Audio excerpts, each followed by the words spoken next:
Hello? Hello?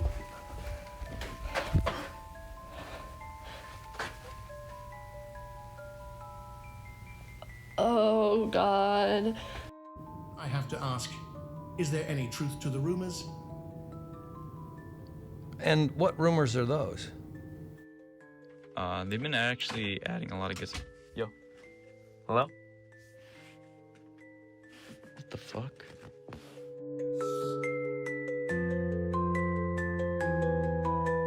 Really supernatural beings in Sarasota? Of course, there are many. You may know that Sarasota is considered by many to be a spiritual vortex on account of the white quartz crystal beaches we have up and down. What? Oh, really? Yeah. Is it real? Is there a ghost? No, there's no ghost. Brandon? Oh my.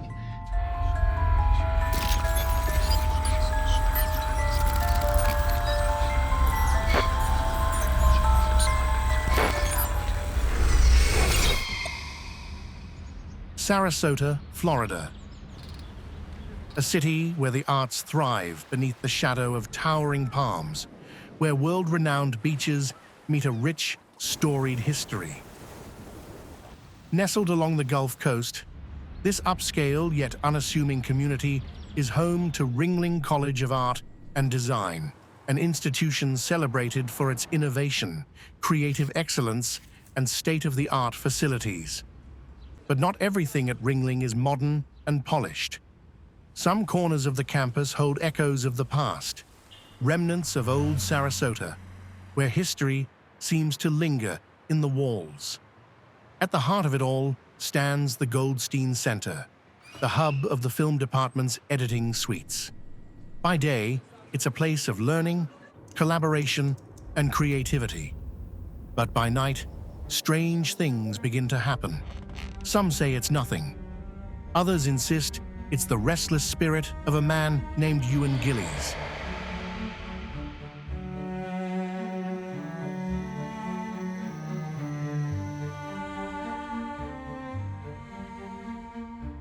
Yeah, you know the editing labs and like that shit that's been going on at night. Oh yeah, with Ewan Gillies. Yeah.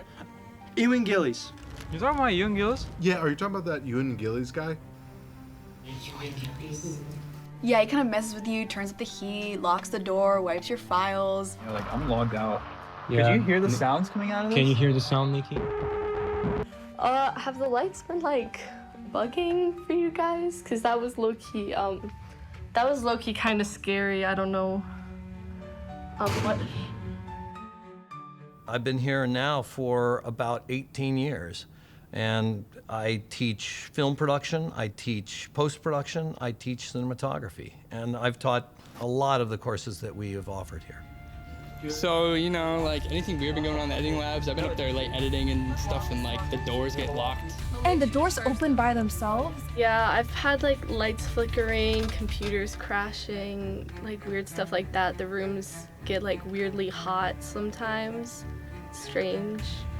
Yeah, I remember hearing from my mentor back in the day about some crazy stuff that used to go on here at night, and I don't know, ever since we started working in here the last 2 years, I don't know. Look, no, there's nothing to the rumors. I mean, the students, we have a very creative bunch here, and they love to come up with stories, and they like to talk to each other and, oh, there's this thing that happened and that thing that happened. But when it comes down to it, come on, it's just some editing suites. All right, Trent. My name's Casey Shannon. I'm the facilities locksmith. I've been here for about a little over 3 years at this point. Yeah, I mean, it was weird. I mean, that day's pretty warm. I usually like it. So I went in there and I just felt a cool breeze while I was editing. It just came on out of nowhere. So the student entered the editing suite, and as I understand, one of his classmates was going to come in behind him, and the door decided it didn't want to function anymore, and trapped the student inside of the room. Something I'd never seen. I've been here for a little over 3 years. I've been locksmithing for about 14. And it's something that I've never run into. There's got to be a reasonable explanation for this. The editing suite disturbances may be new, but Ringling has had a ghost story for decades. This Florida art school, students need more than their room key to keep this spirit out. Students called her Mary. The legend? A woman who died in the Bay Haven Hotel, long before it became the college's first dorm. For years, her story was everywhere. Local papers, a Halloween tradition, late-night shows. Today, the old hotel is a dormitory known as the Keating Center Residence Hall. Many believe the lady in white has never left her former home. And the administration happily granted access and interviews. Stories of Mary are legendary. We've heard stories over and over again from various students who have experienced the ghost of Mary, if you will, in our Keating Center, which has been a residence hall for 75 years almost. But then, silence. Since the editing suites were built, not a single new article, no interviews, no coverage. What changed? Why go quiet now? And who was Mary, really? We'll come back to her.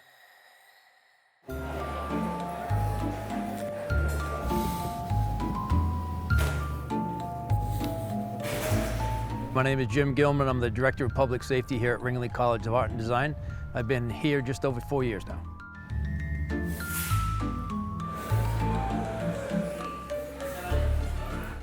There are no cameras in the editing suites.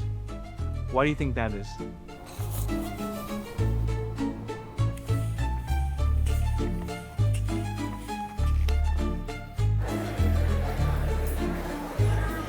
Traditionally, cameras are not placed in private editing suites. However, we do have layered exterior and interior access control, in addition to strategically placed cameras throughout the complex.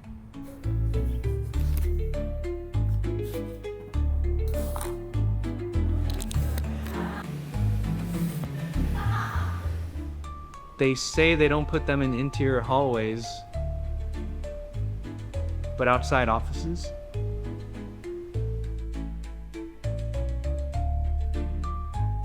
Oh, but none outside of the labs? I mean, it looks like there's cameras everywhere but the editing suites.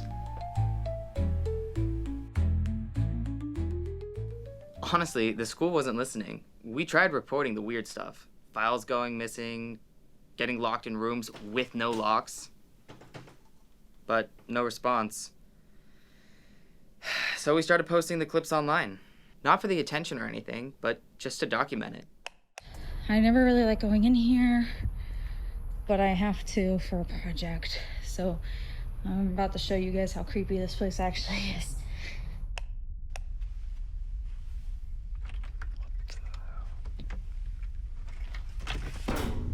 Hello? Yo.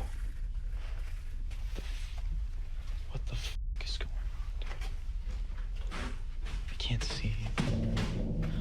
Whoa, what is that noise, bro? Fuck. Shit, where's the fucking light switch?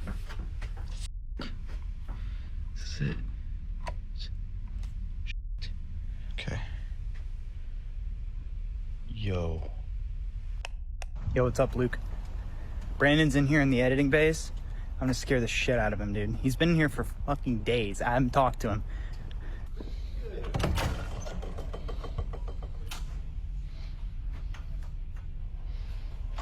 The lights are off? Doing maintenance or something in here? Everybody's gone.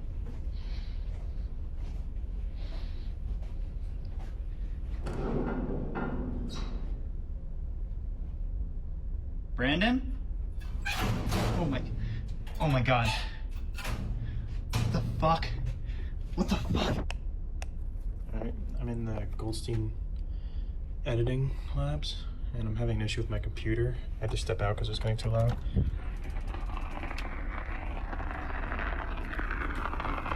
So, I'm not really sure what's going on with the audio. As you can see, the screen's not working. I'm not really sure what to do.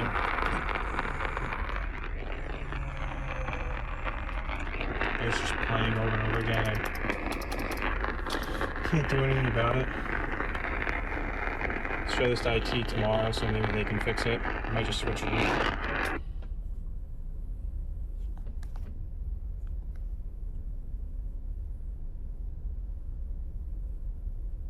It looks like it's working now.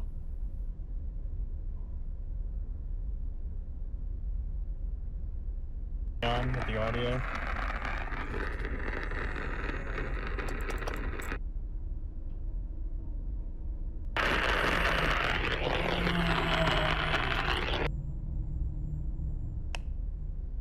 Hey guys, so I'm editing the variety show right now, and I just forgot how to do multicam.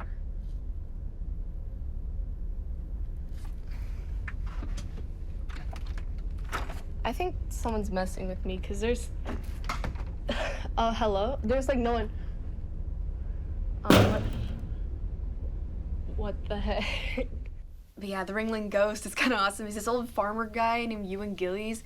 Supposedly he burned his whole farm down right where Goldstein stands.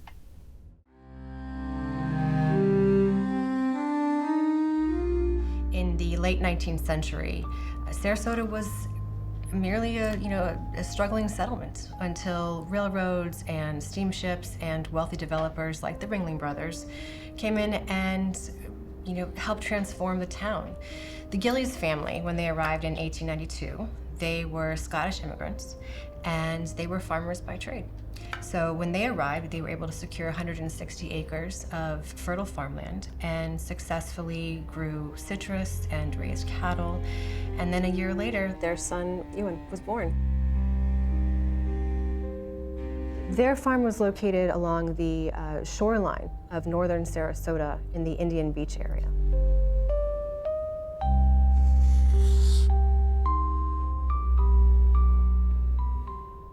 Spanish flu of 1918, the pandemic devastated families across the country. It was awful.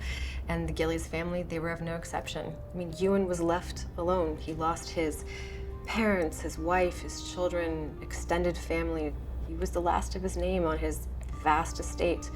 So when that happened, unfortunately, he became a recluse. In 1938, the Sarasota was growing very rapidly, and the county wanted to expand State Road 41, which led directly to the new airport that was being built just north of town center. And Ewan's land was right in the way. So when he refused to sell, they invoked eminent domain.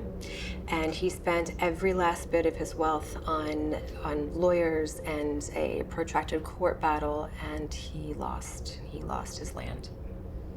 And this led to the end for Ewan? Yes, it did. In one night, the house, the outbuildings, the grove, everything burned to ash. Ewan was nowhere to be found. No remains were seen. Many people believed that he actually set that fire because he didn't want to surrender his family's legacy. So decades after the through road was complete in 1965, Ringling College required an expansion effort. And so they purchased some of that land northeast of 41, and that's where the Goldstein Center was later built. The Goldstein Center was built on the Gillies' property in the exact spot where their family home once stood. What the interview didn't mention was Mary. Her name appears on a death certificate we obtained during our research. Mary Gillies, wife of Ewan. Ewan buried his wife and children on the eastern edge of his land, a quiet grove according to local records. A few years later, the Bay Haven Hotel was constructed right next to that grove. The same hotel where, decades later, students would begin reporting ghostly sightings of a woman named Mary. During his court battle with Sarasota County, Ewan referenced the graves, angry that hotel construction had already disturbed the only peace his family had left. And the seizure of his homestead was the final, terrible insult. Was the ghost of Mary, Ewan's wife? Two spirits, one searching in the suites, one mourning in the dorms, both trapped where their stories ended.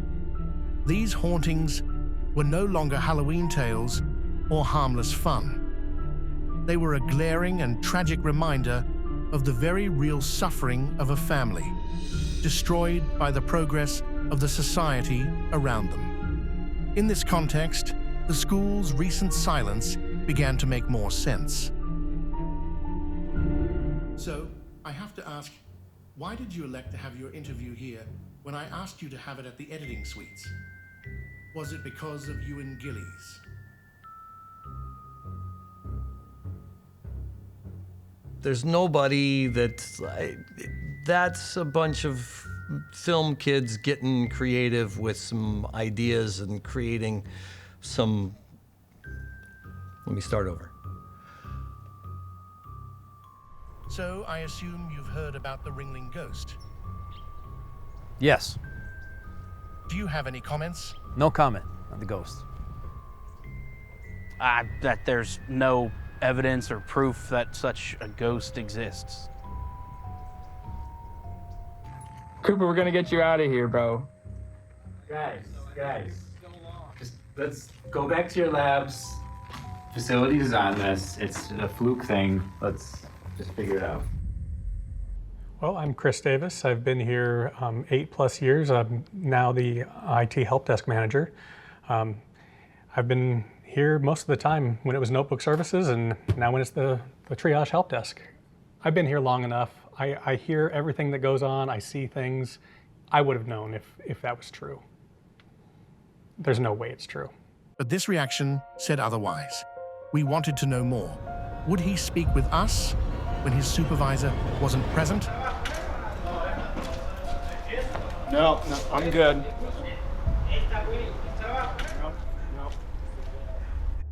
The administration clearly did not want the topic of Ewan's spirit discussed. No members of senior leadership consented to interviews for this documentary. Every staff and faculty member we did speak with spoke what appeared to be a party line. When we requested permission to put up posters to try and communicate with students, it was denied. To honor the memory, and perhaps to appease the spirit of Ewan Gillies, students began holding quiet vigils on the anniversary of his death. Over time, the tradition took on a life of its own. A haunting little rhyme, supposedly written by a student, became Ewan's unofficial anthem. Though never formally recognized by the administration, these gatherings have endured. When open flames were eventually prohibited due to safety policies, students adapted, arriving with battery-operated candles and a quiet determination. Some say the flickering lights still draw him in. Ewan Gillies, the man burned down his farm. Ewan Gillies would like to do you harm. Lock you in your suite is going to raise the heat. Ewan Gillies wants you all to leave. You know, the school always shuts these down. Has many tricks up his sleeve. We only do this to coexist with him. We all have to keep working. Down the halls will kick. Next, they're gonna call it a noise complaint or a unsanctioned event. Ewan has harassed us, and I guess he likes this, so. If you ever had something happen to you in those editing suites and the Ringling Ghost was following you around, you'd be here soon too. We're gonna make sure that Ewan Gillies is heard. Strange occurrences, unexplained phenomena. With each passing year, the legend of Ewan Gillies grows, fueled by new eerie encounters and chilling reports. And yet the faculty and staff insist. Nothing unusual is happening here. A cover-up, a carefully crafted illusion, or something far more unsettling. I think they're covering up the existence of the Ringling Ghost because they're afraid. Would you admit the Ringling Ghost was real if you wanted students to come here? Man, I don't know. Are you afraid? No, I think it's awesome.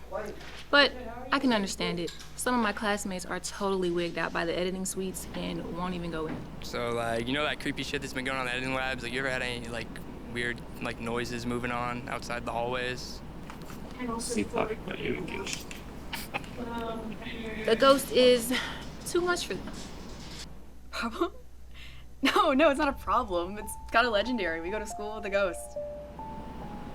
I guess it's just our little thing. The film students and Ewan hanging out 4 years at a time. We come, we go. And he remains.